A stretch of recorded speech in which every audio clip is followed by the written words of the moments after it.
Hey YouTube, what's going on? Today is Saturday, just before New Year's. Figured I'd jump on, do a last little haul video for the year, wrap everything up, trying to get everything that I bought and rebagged, boarded, put away, cataloged, all that good stuff. I'm gonna jump on here, do a quick video, get the stuff put away. So obviously Christmas, I got some cash for Christmas. Figured I'd go shopping with my son. First stop, we went up to Dave and Adams. I didn't buy any comics up there this time, but he bought a couple boxes of hockey cards.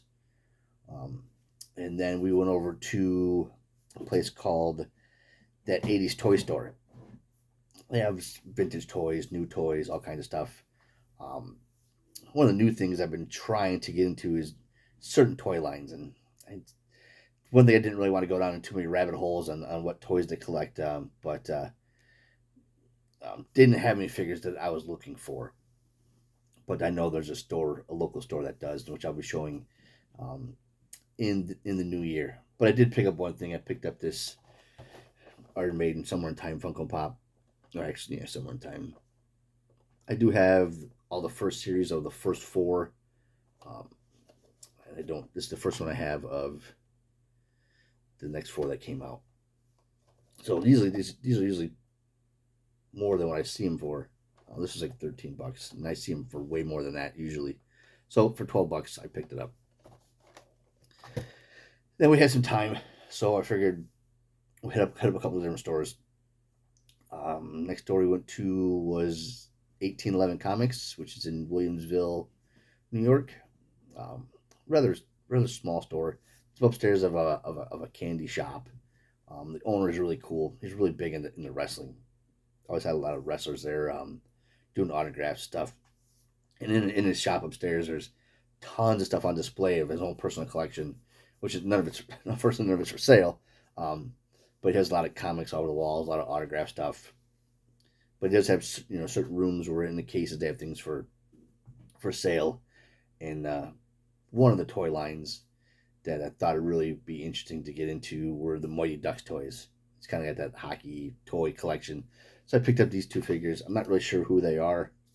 I haven't really did too much research on it, but I saw this guy, big dude. They're not complete. There's no weapons or items or anything with it, or what do you want to call them? No accessories. And then this guy, I think is Duke LaRonge or whatever his name is. These were $5 a piece. I didn't think it was too bad. So yeah, I just thought it's got that hockey and toy collection, so I figured why not.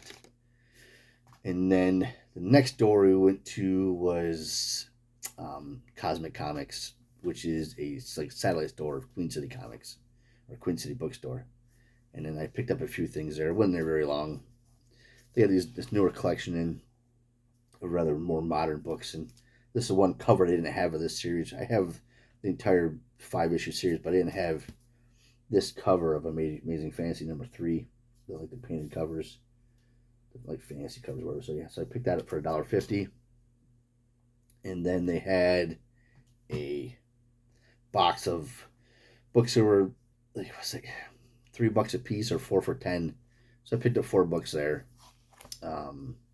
This is Avengers 256. Just kind of needed it for my run.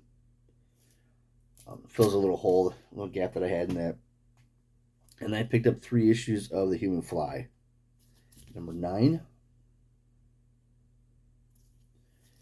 Another series I've been working on for a little while. Don't see him very often. Higgy Pop Comics just did a video focusing on him, and I can't remember that one. I haven't watched it yet, but if you have not checked out Higgy, please check him out. He's a very, very entertaining channel. Great stuff. Great content. This is #10.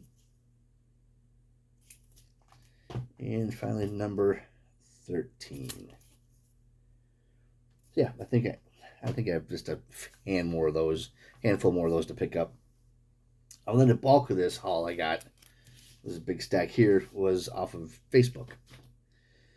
Guy in a town or city where I work in, down south from here, had a couple listings on Facebook.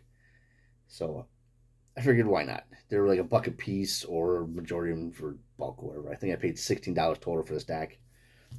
A lot of it's just Crossfire.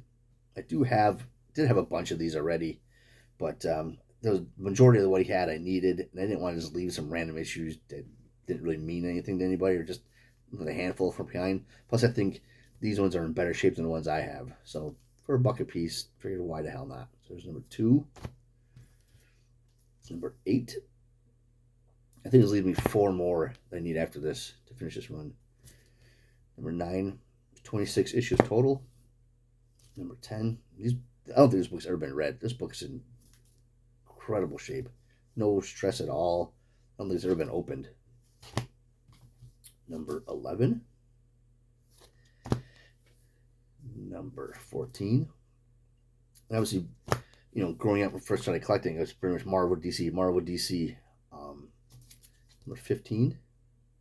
But obviously, the years being on YouTube and watching guys like Comic Crack, and it really got me into looking into different publishers. There's number 16.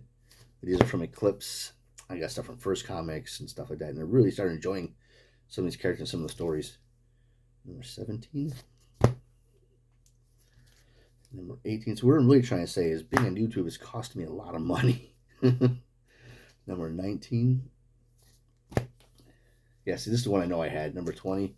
This one's in a lot better shape than the one I have. Number 21. Number 22. Guys like Shannon, Solid Forest T-Ben, that guy cost me a lot of money. He's always showing some really good stuff. And usually when I watch his videos, I'm writing stuff down. 24. 25. And lastly, number 26.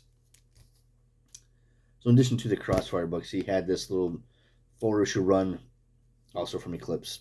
And the reason I picked this up is 4 issues, complete series by Timothy Truman. This is The Prowler, number 1. Tim Truman is awesome. Number 2, don't know anything about the character, but it's Tim Truman, so I figured I'd like it. Number 3. And last part of this 4-issue series, number 4. And then there's a second series, The Revenge of the Prowler, and he had issue number 1 of that. So I picked it up as well. So yeah, it's like $16 for that little stack. But they weren't boarded. They were bagged, but they weren't boarded. Still, they're in really good shape. So whoever had them took really good care of them. But yeah, that's all for the new year. Like I said, next year, I'll be picking up more toys. Some of the comics that I'm trying to collect, some of the runs have really come to an end where I need like 1 issue here, 2 issues here. So once I'm done with that, I really don't know where I'm going to focus my collection on as far as comics wise. So if I can pick up toys that are relatively cheap, which I know these ones are going to be pretty cheap, and I'm not going to collect the whole run of toys, just certain characters. But yeah, that's all. There's anything, any suggestions on what I should collect? Anything from like the 80s, 70s, 80s is pretty much where I'm trying to focus my collection on. Any suggestions? Leave in the comment below, and if I don't already have it, I'll check it out. So that's all for this quick one. Everybody have a safe, happy New Year, and we'll see you next one. Thanks.